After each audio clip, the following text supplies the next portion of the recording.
Ibu yang saya hormati, alhamdulillah hari ini kita bisa berkumpul untuk yang kesekian kalinya. Mudah-mudahan semuanya dalam keadaan sehat walafiat. Ucapan terima kasih yang tidak terhingga kepada Bapak Ibu yang dengan sukarela membantu untuk mendorong program yang sebetulnya saya pribadi dalam kegiatan ini. Jadi tidak henti-hentinya saya ucapkan terima kasih yang tiada tara kepada Bapak Ibu. Semoga apa yang Bapak Ibu hari ini lakukan, laksanakan menjadi amal kebaikan buat Bapak dan Ibu. Bapak Ibu yang saya hormati, hari ini saya akan melaksanakan salah satu yang menjadi bagian tugas dari program guru penggerak, di mana untuk kali ini kaitannya dengan berbagi tentang budaya positif. Dalam hal ini untuk aksi nyatanya tentang budaya positif untuk modul 1.4 Bapak Ibu, dan ini sudah barang tentu bukan yang terakhir. Besok lusa bisa jadi saya meminta tolong lagi kepada Bapak Ibu. Mudah-mudahan Bapak Ibu bersedia. Tapi saya yakin Bapak Ibu adalah guru yang luar biasa, guru hebat, dan mudah-mudahan guru yang lain pun terus serta mengikuti kegiatan yang sama seperti ini. Adapun Bapak Ibu yang menjadi tujuan kegiatan di modul 1.4 ini, nah ini diharapkan terwujudnya budaya positif, sehingga diharapkan murid memiliki kecerdasan, pengetahuan, hal mulia, keterampilan, serta mengenal budayanya sendiri, dalam hal ini tentu saja Sunda. Kemudian yang kedua, penerapan segitiga restitusi. Ini sebetulnya bagi saya pribadi, segitiga restitusi sesuatu yang boleh jadi dikatakan masih baru, padahal bisa jadi oleh kita semua sudah dilaksanakan, tapi peristilahannya ini mungkin Bapak Ibu sudah mengenal sebelumnya. Kemudian untuk yang ketiga, menciptakan pembelajaran yang menyenangkan, kemudian tentu saja berpusat kepada murid. Nah, sebagai tolak ukur dari tujuan itu, yakni nanti terdapat himbauan keyakinan kelas yang nanti akan dibuatkan kesepakatannya dan tercantum di atau terpampang di tiap ruangan yang ada muridnya. Kemudian penerapan segitiga restitusi ketika ada satu permasalahan yang bisa jadi selalu ada itu masalah sekecil apapun, dan kita coba penanganan melalui segitiga restitusi. Dan yang ketiganya sebagai tolak ukur motivasi belajar siswa meningkat, diharapkan seperti itu. Nah, selanjutnya Bapak Ibu, kita pun tentu sering mendengar yang namanya budaya positif, tentang budayanya, tentang masalah positifnya. Positif tentu lawan daripada negatif. Nah, apa yang dikatakan dengan budaya positif? Ini sebetulnya hal yang diyakini sebagai perwujudan dari nilai-nilai atau keyakinan universal yang diterapkan di sekolah. Dan ini sebetulnya Bapak Ibu, bahwa budaya positif itu diawali dengan perubahan paradigma tentang teori kontrol. Selama ini kadang-kadang kita melakukan hal, bisa jadi tujuannya itu bagus dan yakin itu bagus, baik. Hanya teori kontrolnya inilah yang terkadang mungkin berlebihan. Semacam, ya kita tayangkan dulu untuk teori kontrolnya. Ini ada 5 posisi kontrol. Penghukum, di mana kadang-kadang kita ini ingin murid itu tidak melenceng dari tata tertib. Lantas apa yang kita lakukan memang sangat sederhana, yaitu menghukum. Padahal sesungguhnya ketika kita melakukan menghukum siswa itu ada dampak negatif, sekalipun dampak positifnya pada saat itu murid melakukan apa yang kita harapkan, tetapi secara jangka panjang ketika menghukum itu akan sangat berbekas kepada murid. Maka kita coba lakukan hal atau menghindari yang namanya bersifat menghukum. Tadi ada segitiga restitusi, tahapannya nanti kita akan buka sama-sama. Kemudian posisi kontrol berikutnya, membuat rasa bersalah. Terkadang kita itu memperlakukan siswa ketika memang melenceng dari tata tertib, menyudutkan siswa dengan kata-kata pun secara verbal, itu menjadikan si murid atau siswa itu merasa bersalah, dan efek negatifnya salah kesananya, merasa bersalah, mungkin trauma, dan kita coba harus dihindari.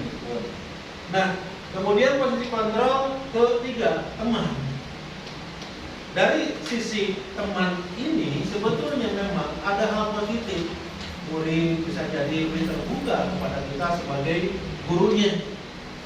Akan tetapi ternyata beberapa pendapat mengatakan posisi teman ini untuk posisi kontrol, efek negatifnya siswa menjadi murid menjadi lebih banyak ketergantungan kepada guru atau pendidik.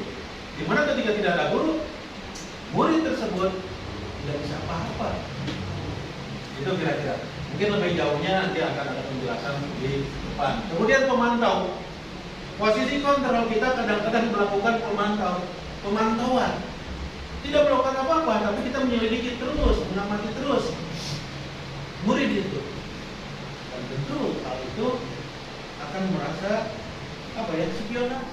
Baik, selanjutnya Bapak Ibu, ini yang tadi saya katakan tentang segitiga restitusi terkait dengan posisi kontrol kita yang tanpa disadari kita mengendalikan secara langsung siswa dengan posisi kontrol, misalkan untuk menghukum. Nah, dalam kepemimpinan pembelajaran dewasa ini kita harus untuk mencoba menghindari menghukum dari keberadaan murid yang memang melenceng dari tata tertib lah. Begitu. Nah, kita coba dengan melakukan yang namanya segitiga restitusi. Untuk segitiga restitusi ini ada 3 tahapan Bapak Ibu.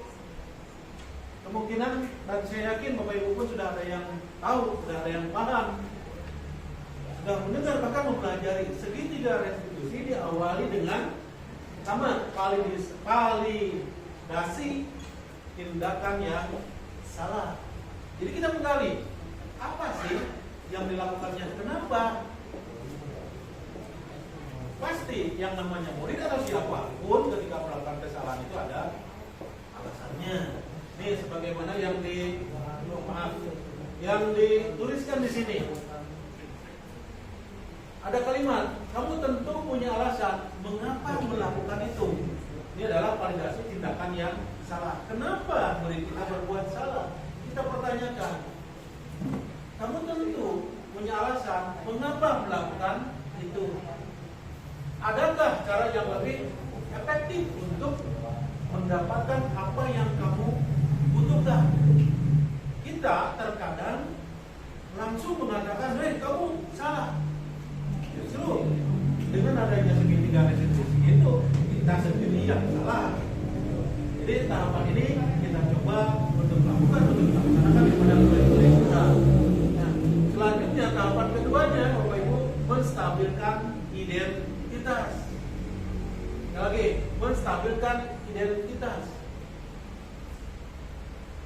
Murid ketika melakukan kesalahan dan kita mengkonfirmasinya, bisa jadi merasa bersalah, bisa jadi hatinya berada di posisi bawah, down. Nah, kita memiliki kewajiban untuk menaikkan lagi itu motivasinya, karena kaitannya tentu dengan pembelajaran. Di sini motivasinya betul-betul harus ditumbuhkan kembali. Apa yang harus kita katakan? Ada kalimat di sini yang menjadi pemantik buat kita. Misalkan gini, bahwa setiap orang pasti pernah melakukan kesalahan. Nah, dengan kata-kata itu pun sebetulnya akan menumbuhkan rasa semangat pada diri si murid. Kamu bukan satu-satunya yang pernah melakukan itu. Bapak pun, ibu pun pernah melakukan kesalahan. Nah, dari sana akan tumbuh motivasi juga. Tapi tentu saja bukan berarti melegalkan apa yang sudah dilakukan atas kesalahan atau tindakan yang dilakukan murid itu.